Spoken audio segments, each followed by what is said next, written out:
As I mentioned at the outset, this is the sermon, the original copy from the archives, delivered the first Friday in April, 1968, less than 24 hours after Martin Luther King Jr. was assassinated miles from here. Rabbi Wax said, "I shall speak only briefly tonight because of the time, but I do not feel that we can have a worship service as moral and responsible people without taking cognizance of what has transpired in these last days.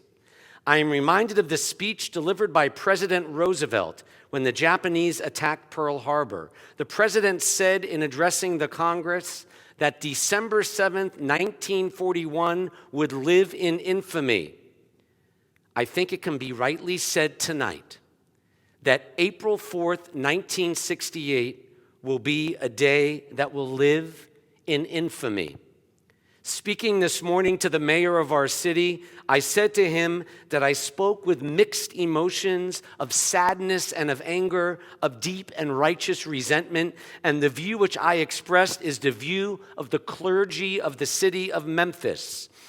I know there are people in our city tonight who are not sad at what happened last night. I know there are some people who might even be glad.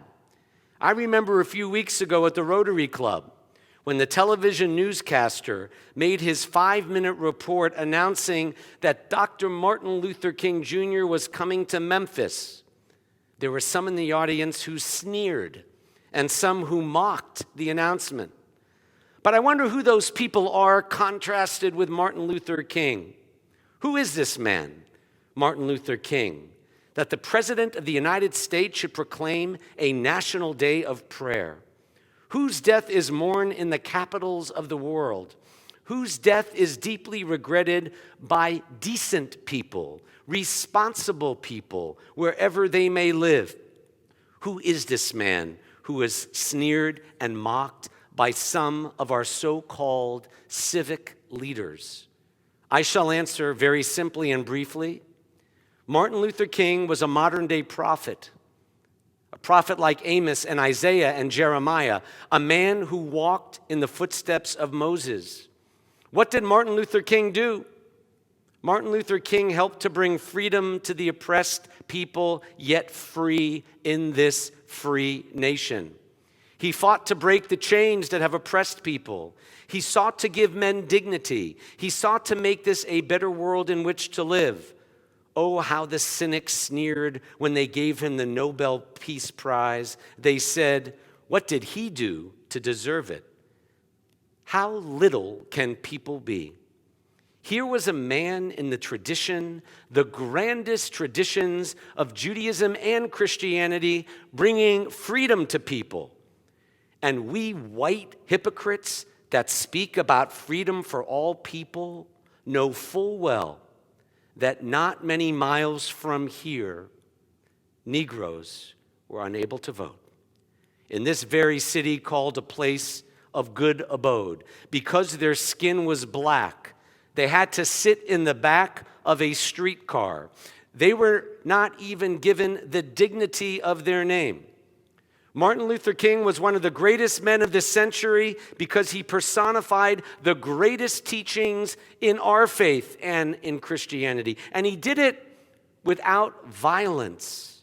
He sought to appeal to the heart and the conscience of men.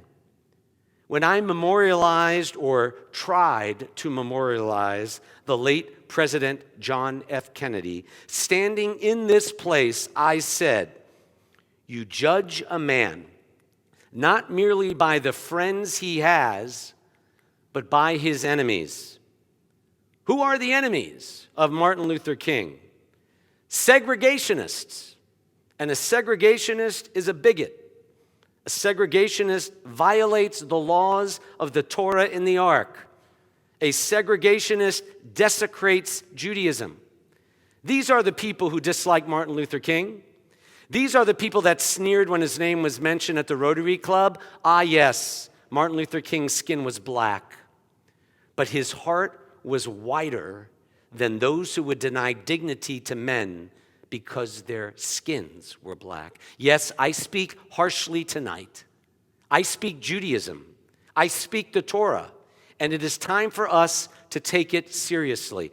Many of us have worked for a month and 6 weeks from early morning until late at night, from conference to conference, courier people carrying one message to another, trying to resolve the strike. I just spoke with two outstanding national figures, and one of them said to me, "Rabbi, I remember when you said several weeks ago we were going to have trouble in Memphis, and I wasn't the only one. We have begged, we have cried, and I mean it literally. Let us solve these problems and avoid death and destruction and desecration. And tonight I hear of a plan that some people in the city are willing to make certain arrangements with the sanitation workers that take the form of charity. The black man doesn't want any charity. The black man wants to live with honor and dignity and respect." Yes, Martin Luther King was a champion of social justice and a prophet of peace, and that is why he is mourned by the people throughout the world. He is dead. His body right now is in Atlanta. But I will say this because I believe it is so, that what he stood for has not died. The decent people of this city are filled with a righteous indignation, and if some of us die in the process, justice will be done. Martin Luther King did not die in vain. This city, Rabbi Wax ends, shall witness someday a new spirit, and the memory of this great prophet of our time shall be honored.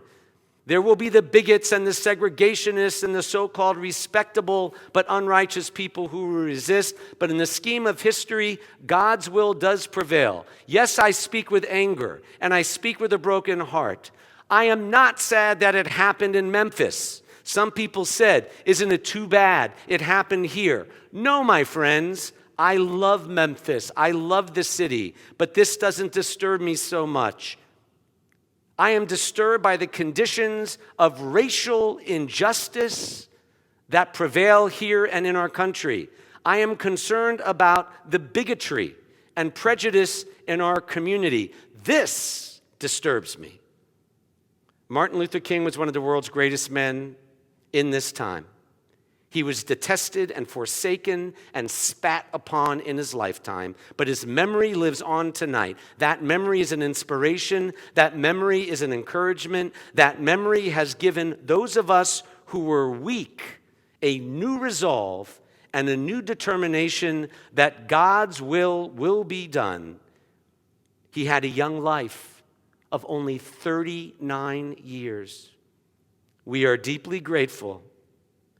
We are grateful for his heroism, his devotion, his commitment, and we say in faith the words of Job. Adonai natan v'Adonai lakach, Yehi Shem Adonai mevarach le'olam va'ed. The Lord hath given, the Lord hath taken away. Blessed be the name of the Lord. Amen.